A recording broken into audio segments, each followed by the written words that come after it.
Salut à tous, ici Frédéric Morel. Bienvenue sur ma chaîne dédiée à la science et aux découvertes scientifiques. Si vous êtes passionné par l'exploration de notre univers et les avancées scientifiques, pensez à vous abonner.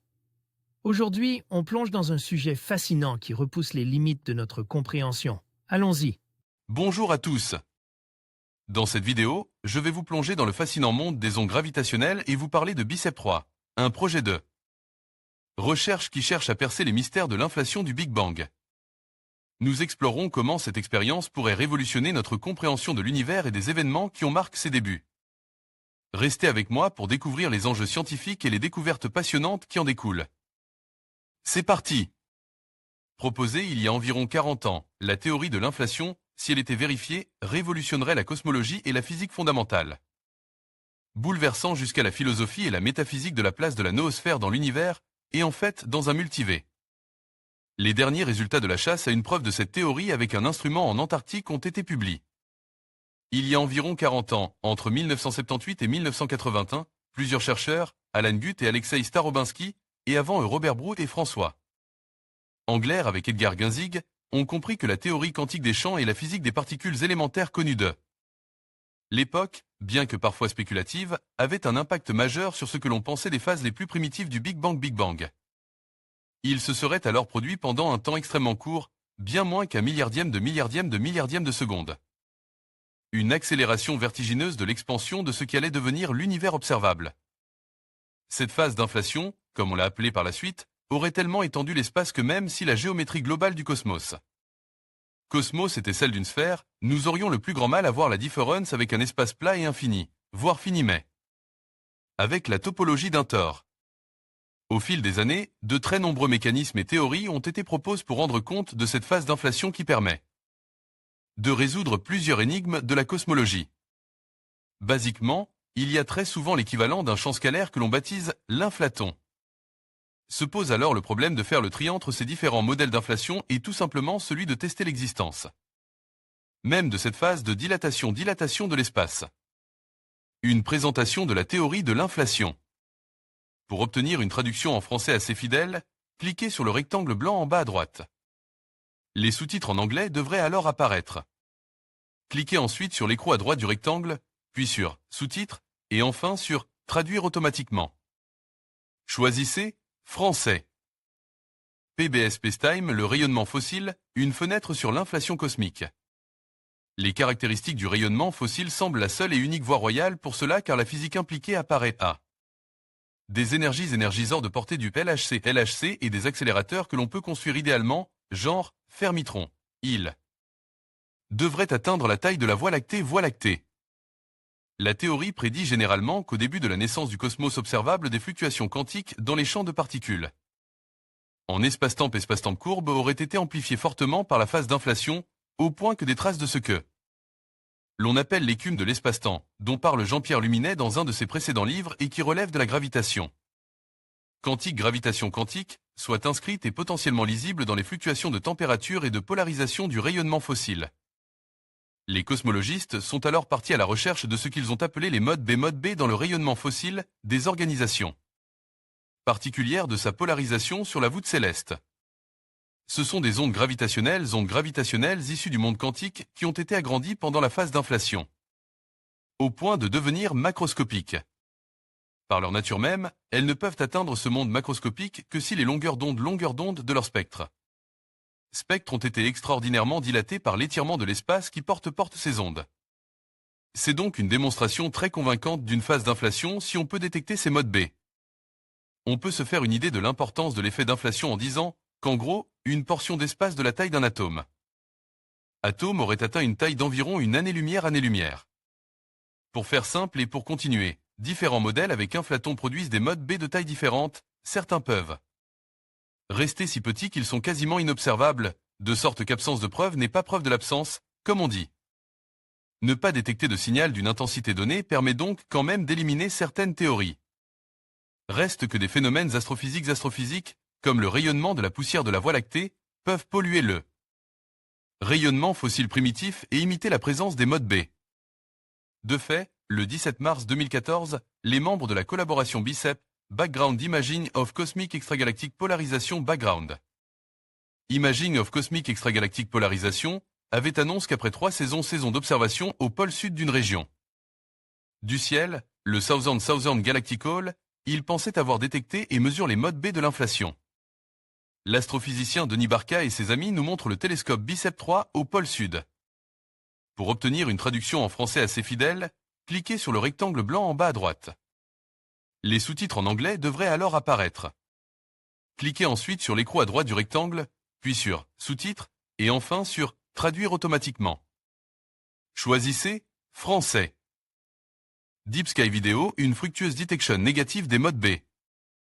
Malheureusement, malgré le soin et des mois passés à éliminer des sources d'erreurs possibles, ils avaient bel et bien mesure, en fait, l'effet de la poussière galactique, comme allaient le confirmer les analyses issues des mesures du rayonnement fossile avec le satellite Planck, Futura l'expliquait dans le précédent article ci-dessous.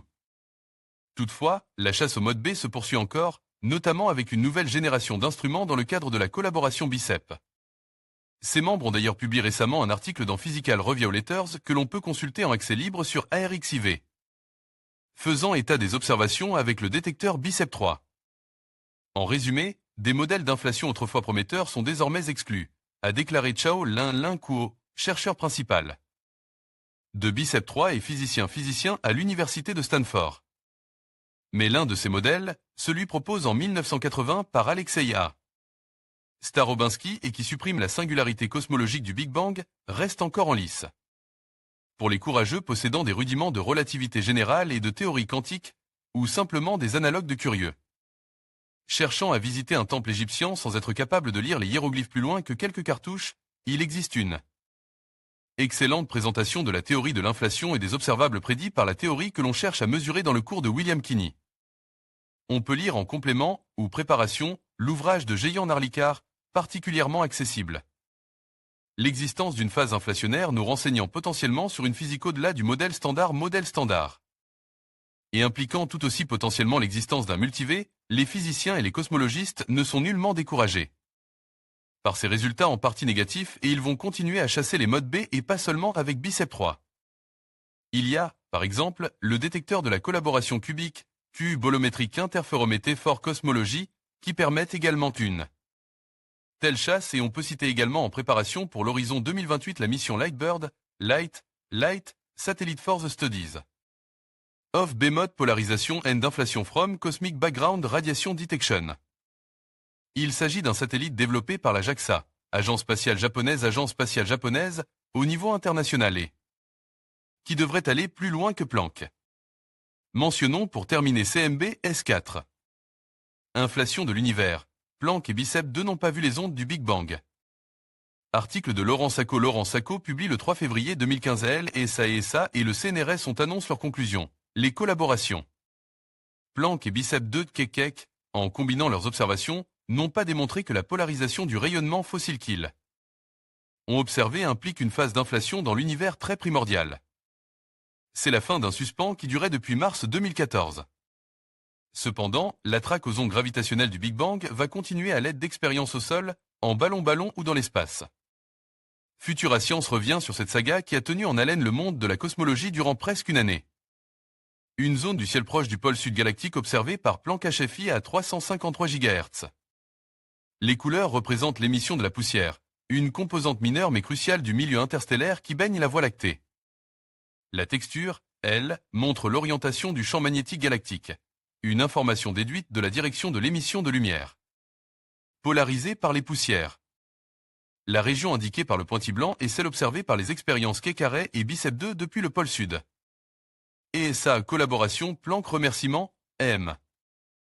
À Miville-des-Chênes, CNRS, Institut d'astrophysique spatiale, Université Paris-Sud, Orsay, France le 17 mars 2014, les membres de la collaboration BICEP, Background Imaging of Cosmic Extragalactic Polarisation, ont annoncé qu'après 3 saisons d'observation au pôle sud d'une région du ciel, le Southern Galactical, et des mois passent à éliminer des sources d'erreurs possibles, ils pensaient avoir détecté et mesurent les modes B de l'inflation.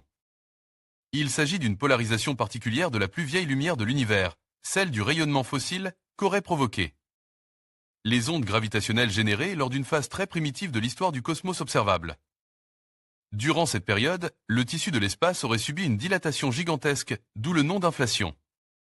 Si la découverte des ondes gravitationnelles de l'inflation venait à être confirmée, ce serait une révolution en cosmologie et elle mériterait l'attribution d'un prix Nobel, nous expliquait en août 2014 Max Tegmark, cosmologiste mondialement réputé, qui a contribué à la mise au point des outils d'analyse des observations du rayonnement fossile par le satellite Planck.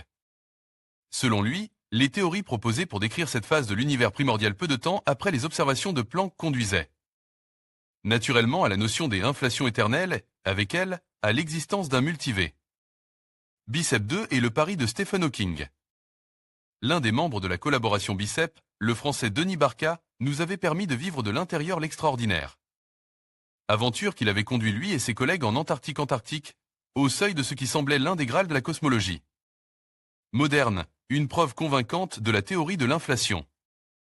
Mais le chercheur, comme Max Tegmark, restait prudent. Une confirmation indépendante restait nécessaire et il prévoyait qu'elle viendrait peut-être des analyses alors encore encourdées.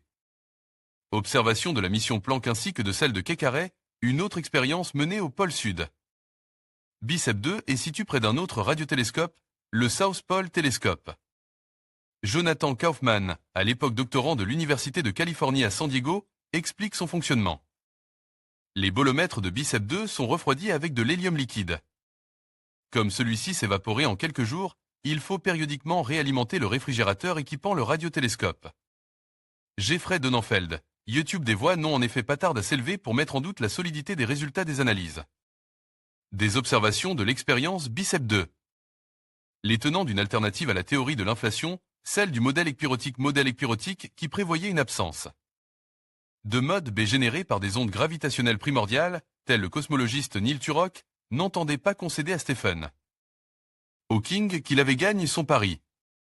Il faut dire que l'importance de l'intensité du signal des ondes gravitationnelles de l'inflation, que l'on peut mesurer par un paramètre nommé R, sa valeur est 0,2 selon les estimations de BICEP 2, entrait en conflit avec une estimation déduite des premières analyses. Des observations de Planck, R rendet 0,11. Une contribution des poussières galactiques sous-estimées.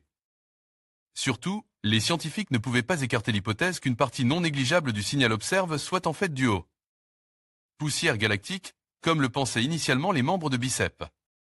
Comme nous l'avait expliqué la cosmologiste Laurence Perotto, membre de la collaboration Planck, plusieurs signaux parasites perturbent la chasse au mode B de l'inflation.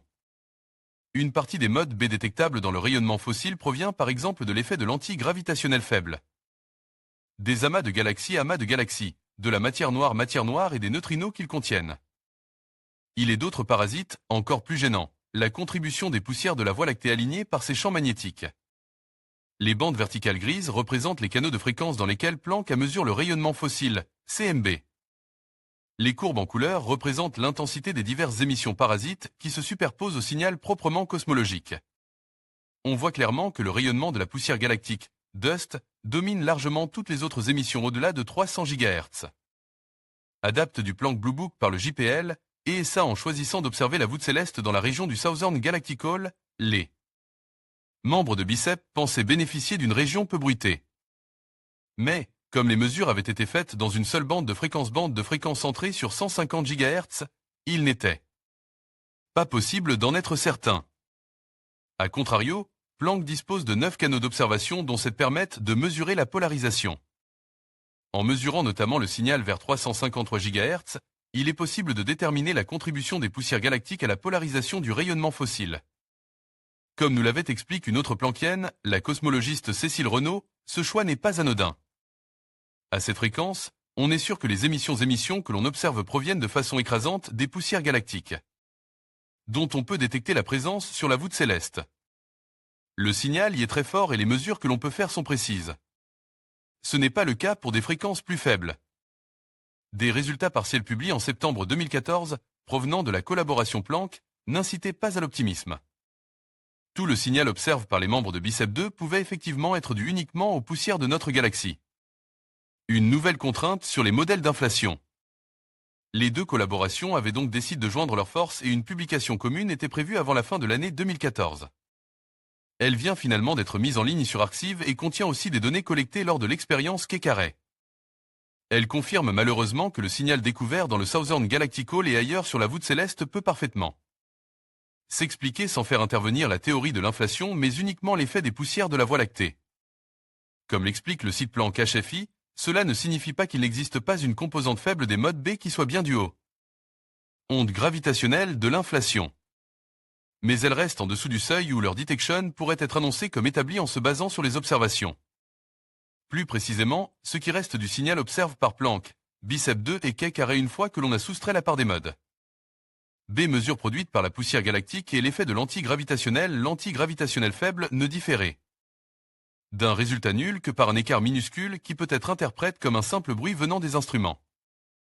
Pour espérer aller plus loin, il faudra notamment des détecteurs plus précis.